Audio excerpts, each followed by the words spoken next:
The turtle of the underworld is very scary, and that's why you should be careful of anything you tell around it, because then it will use your own sense of humor and logic against you in any possible way possible.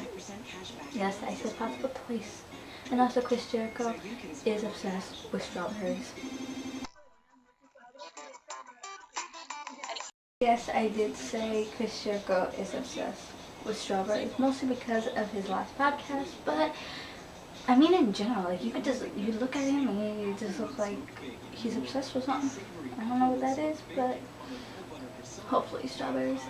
Hey guys, I'm Cesaro. I'm back with another Cesaro vlog. It's been like really wacky lately, like. So in this edition of the Cesaro vlog, I'm going to be talking about my own predictions on this matchup's card of Extreme Rules this Sunday in East Rutherford, New Jersey, which is, oh, it kills me. I'm not going though, but hopefully I'll go in another pay-per-view sooner or later. Like, on to the first matchup. Let's even know the matches on the card right now. Cesaro versus Jack Swagger versus RVD in a triple threat match. Build up going into it, it's like RVD came in out of nowhere, like what? They came in out of nowhere in this matchup feud, whatever you want to call this. Like the Jack Swagger Cesaro feud has been going on since they broke up the team. The Real Americans back. I think it was like when at WrestleMania when Cesaro won the Andre the Giant Battle Royal thing, trophy, whatever. Split up because now Cesaro is managed from one of the greatest managers of all time, I say, Paul Heyman. RVD in this whole situation makes no sense whatsoever. So basically my my prediction for this matchup, I'm going with either RVD or Cesaro. Hope more Cesaro, but I'm just having a feeling that maybe they're gonna have RVD win, and then you know these two get in the whatever that word is, and then go into a feud on their own. There's two ways you can go with this. So either Cesaro or RVD. RVD if they get him out of the picture, and then these two clash, or Cesaro wins, so he could just put over the whole crowd, and then we get more Cesaro fans, whatever they call them. Next matchup. El Torito versus Hornswoggle in a WLC match. What? Okay, this match makes no sense whatsoever. This people is what I call today's the E in the WWE. Now it made sense because people were asking for it on Twitter and junk, but like, you know, just like it's more like a SmackDown match than a pay-per-view match. Putting it on pay-per-view is just so pathetic. Even with Hornswoggle now being with 3MB and El Torito with, of course, Los Matadores because he came in with them. Pick to win this match is the referee. The referee is always a good choice, isn't it? Matchup: R-Truth and Xavier Woods versus newcomer Alexander Rusev. I'm not Russian, so I don't really care about this match because it's really obvious that Rusev is going to come out on top in this one because he's still new and he wants to prove himself that he's dominant and blah blah blah blah. I think that this whole situation with him and stuff nobody cares about it. Everybody cares about Lana. Chick, the one with the legs, yes, the guy's a lover. So I'm guessing that Lana sooner or later, I think right now is pretty much the great time to say that, is overshadowing Alexander Rusev. I mean really, like, can anyone even take Rusev seriously? Some people are saying that he's like a Samoa Joe and whatever that other guy's name is, I can't really think of his name right now, but I have a picture in my mind. Has been. Can anyone really take him seriously? He goes out there one week he comes out there and, you know, he dominates, he just dominates in like, I don't know, 10-second match. And then the next week he comes out prancing and Hulk smash, all that, and like really, like, sounds like a no-brainer. So I'm going with Rusev because, you know, it's really obvious right now. Next matchup is for the WWE Intercontinental Championship. Big E is going to go one-on-one with Bad News Barrett. My pick to win this one is pretty much Bad News Barrett, because it's pretty, like, what's going on here is pretty much, it looks like that WWE is finally giving Barrett a push, and mostly because of his gimmick, because his gimmick is like, oh my gosh, brilliant. But people are just doubting that, like, oh, because Big E is bigger and what's not, that he's gonna win. But, like, you know, most of us really doubt that he's gonna win Bad News Barrett because of, you know, Big E all blue. But at the same time, Big E has become an afterthought. I mean, nobody really cares who the Intercontinental Champion is.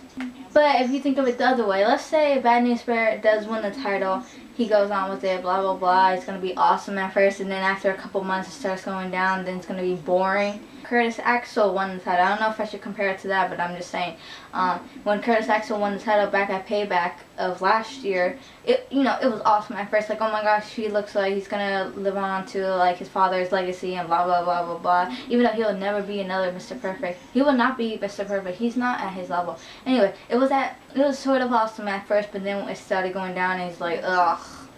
That's what I think, because I'm afraid that if Bad News Barrett wins the title, it might be going on more boring and boring and boring and boring.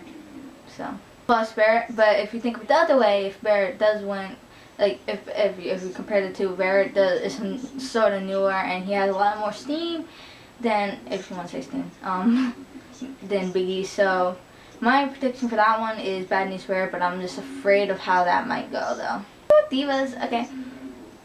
Next matchup, it's gonna be for the WWE Divas Championship. WWE Divas Champion Paige will go one-on-one with AJ's bodyguard, Tamina, and I really have a lot to discuss for that one. So I'm gonna put it in like another video. So basically, you'll find a link somewhere. I don't know where. Maybe. My prediction for that one is Paige, because it's kind of obvious and blah. But I'll go into details with it in a different video. Next matchup. Oh goody. The Fruity Pebble poster boy John Cena will go one-on-one with the creepy Wyatt family leader Bray Wyatt in a steel cage match. My prediction for this one is, of course, Bray Wyatt. And again, I do love Cena to death. Blue, he's my guy. But mostly because I think of this, because Cena won at WrestleMania. Bray Wyatt failed to kill Cena's legacy. All the months, like all the weeks after that, it just looks like he's just trying to break Cena. Like, if you watch from last Monday, Cena was cutting a promo, and I was telling you guys about him turning heel in the last video. You know, saying stuff like, villain, and like, every villain needs change. I don't remember what he said. We hear a little kid singing Bray's, that little song of his that he says, the whole world in his name, blah blah blah blah blah, you know what I'm saying.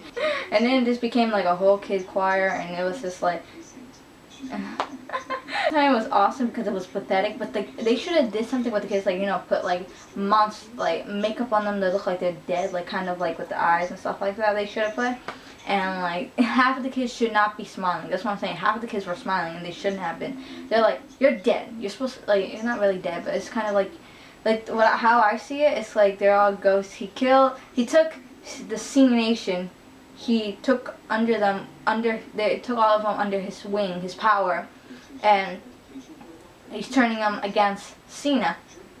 The reason why I found that pathetic on Raw, though, how they did it, was kind of like half of the kids were smiling, and Cena started crying after they put the sheep mask. I'm thinking that, yes, Bray Wyatt is gonna win at Extremos. If not, they might make Cena win again and then continue with the storyline. But I pretty much see Bray winning this matchup, and then Cena will just snap. I feel like maybe like he's not really gonna put him over clean at the end of the match. Happen, I don't know, DQ. Just make Cena snap, and then bam, heel turn. But I don't. Like, I see that they are struggling with a John Cena heel turn at the moment, but look at it real closely, there's missing gaps, and it just looks like maybe there might be more to the storyline for him to turn heel. I'm just saying for that. So right now I'm going with Bray Wyatt on that one. Next matchup is the WWE World Heavyweight Championship. WWE World Heavyweight Champion Daniel Bryan will go one-on-one against the big red monster Kane. I just think that this is another Chris Benoit Kane match from Bad Blood 2004, even though that match was it's more and way awesome than what this is gonna be. I'm sorry, like, I'm not trying to compare them, I'm just saying. Benoit's the greatest of all time in the ring, just saying. That's the people have been telling me back. People have been asking me that or so. All over my feeds, and it's like, yes, he is the greatest of all time, I mean in the ring. Yes. Outside the ring, what he did is, you know what happened. You have to respect what he did in the ring. That's what I'm saying. A little additional note in there. But this matchup, it's been an interesting build-up, like with Kane almost kidnapping Bray. By the way, Bray, horrible actor. Stuff with Stephanie, and I don't even know what Triple H is anymore. Well, he's with, the Shield junk going on over there. On this match, I pretty much seen Daniel Bryan coming out, even though he's injured and well. I see Daniel Bryan winning this one because he's gonna go on another weeks or so, and then it's gonna lead up to him versus Brock Lesnar at SummerSlam, where Brock Lesnar will get the title from Bryan, and then he'll be again the dominant force. Because that's what I see going. Because there's rumors saying that it's gonna be Brock Lesnar versus Daniel Bryan for the World Heavyweight Championship at SummerSlam. And after he won the title, because everybody wanted him to win the title, like, oh my gosh, yes. And after like 5 minutes or a week or so, or 2 weeks or so, they said, Daniel Bryan is overrated.